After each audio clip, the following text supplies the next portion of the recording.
It's been 6 months now since I started doing stand-up, and I'm going to talk to you today a little bit about what my experience has been like over the last 6 months. So my first gig went pretty well, and I was like, move over Bill Burr, I've arrived. And then I did my second gig, and didn't go well at all. Not one person laughed. Here's my big closing joke. And then I sentence you to death. Yep, it was pretty awkward. Next gig I had was the only other gig I could find when I was looking for gigs during lockdown, and I went up to Manchester for a show called Beat the Frog at Frog and Bucket. It's a gong show, for those of you that don't know. You got to try and get through 5 minutes without getting gonged off stage, and it went terribly. It was the first time that I'd been on stage with an actual microphone and a spotlight, and holy shit did I get stage fright. Like, I got up on stage, I was super nervous beforehand, and I thought I'd get up on stage and try and act like I was not nervous at all. Hello Manchester. This is pretty cool, isn't it? And then yeah, as soon as I got on stage, my heart were racing, I could hear it pounding in my ears, I couldn't control my breathing.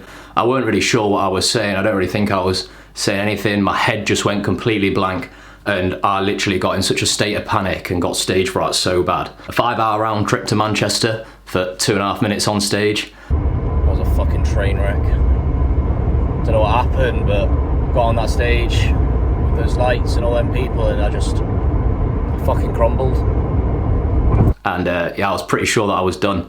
It only made me think I'm not doing the YouTube for sure, but actually, I don't want to be a comic. I don't know what it was, something kept calling me back, and I kept going back to the Hollybush week after week. If you can find yourself an open mic night that is super open for new comics and you can get on regularly, it's an absolute godsend. I had super bad stage fright. I still have stage fright today, especially at the start. First 10 to 15 gigs, it were really bad, to a point where comic friends of mine were coming up to me and saying they felt bad for me because it was awkward watching me on stage, just shaking and unable to get my words out and my head been scrambled. It's great. But it's not all it's cracked up to be though. I started working on stage presence, kind of worried less about my material and just thought, I'm just going to try and get on stage, and for 5 or 10 minutes, however long I were doing, I would just try and act like I wasn't shitting myself, despite the fact I was. It's very vulnerable being up on stage, and when it don't go well, you just kind of stood a metre away from a crowd. It's almost like cockiest medium you can do. I'm just going to stand here, and you're going to laugh. And when it don't go well, those awkward silences, man, they're tough. And as I went on, I realised that, you know, like, as I started to at least portray that I was more comfortable, because to be honest, I still get stage fright mega badly now, but I'm getting very good at hiding it. And that makes the audience just way more relaxed, and you know, you can run the same material twice, and if you're nervous and awkward, the crowd feels nervous and awkward, whereas if you're a bit more relaxed, it's a bit more receptive and it works better. Eventually, managed to get a gig outside of the Hollybush. It was in my hometown in Coventry.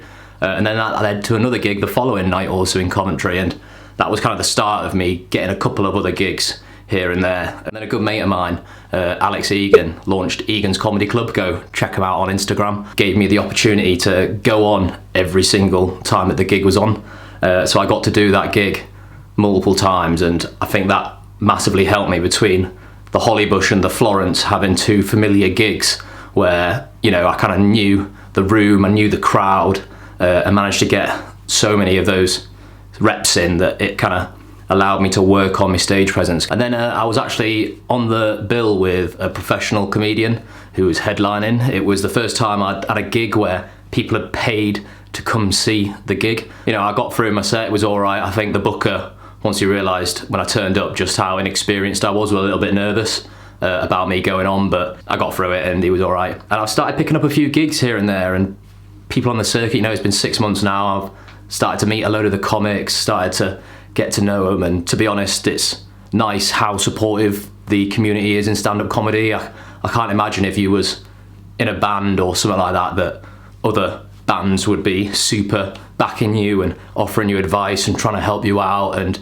you know, you find that there's a big community in comedy, and it's just been so fun to be part of that. And yeah, I've done 34 gigs now, and as I say, in no way have I been the perfect student of comedy. How much of a learning curve stand-up is. You can spend all the time you want practicing in the mirror or writing material, but reality, nothing actually translates to progressing your ability as a comic than getting on stage and doing gigs. I never really had out in my life that I was mega passionate about, and it's nice to have found that through stand-up comedy. And you know, the last 6 months have been definitely the starting point. I think anyone who starts stand-up comedy, your first 6 to 12 months are very much about just getting the ball rolling. I keep working hard at it and improving. I really can't wait to see what the next 6 months bring. I think the best advice I've heard from a pro comic called Eric Rushton was that, you know, after every gig, no matter how well or badly it goes, you just got to think, we go again. You got to view it as, you know, everyone else is there for the night in the audience, but as a comic, every time you go, it's like going to training. And then, yeah, my last gig of the year was probably the rowdiest crowd I've ever had. You are a rowdy lot tonight, aren't you? Shall I use some material or? Right, you know what, my name's John. I felt that I managed to handle that situation pretty well, didn't come across as nervous despite the crowd constantly interrupting and just getting up and walking about, and everyone back at pub was just chatting and drinking beer, and it was a nightmare room. But I think when people say as well that, you know, it takes years to even get to a point where you're any good at stand-up comedy is a real reality, is a real like hard truth. It's going to take years, and I'm buzzing for the next year. I can't wait to start picking up more gigs in 2022. I'm even more buzzing for August. I'm going to go to my first Fringe Festival up in Edinburgh, so that's going to be well exciting. But mainly I'm looking forward to just continuing to build relationships with these comics and just have a good time doing stand-up comedy, because at the end of the day, it's sick. It's so much fun. Good times. Where are we at? Yeah, we'll call it there. Go on then, lads. Thanks very much, guys. My name's George Everett. Have a good night.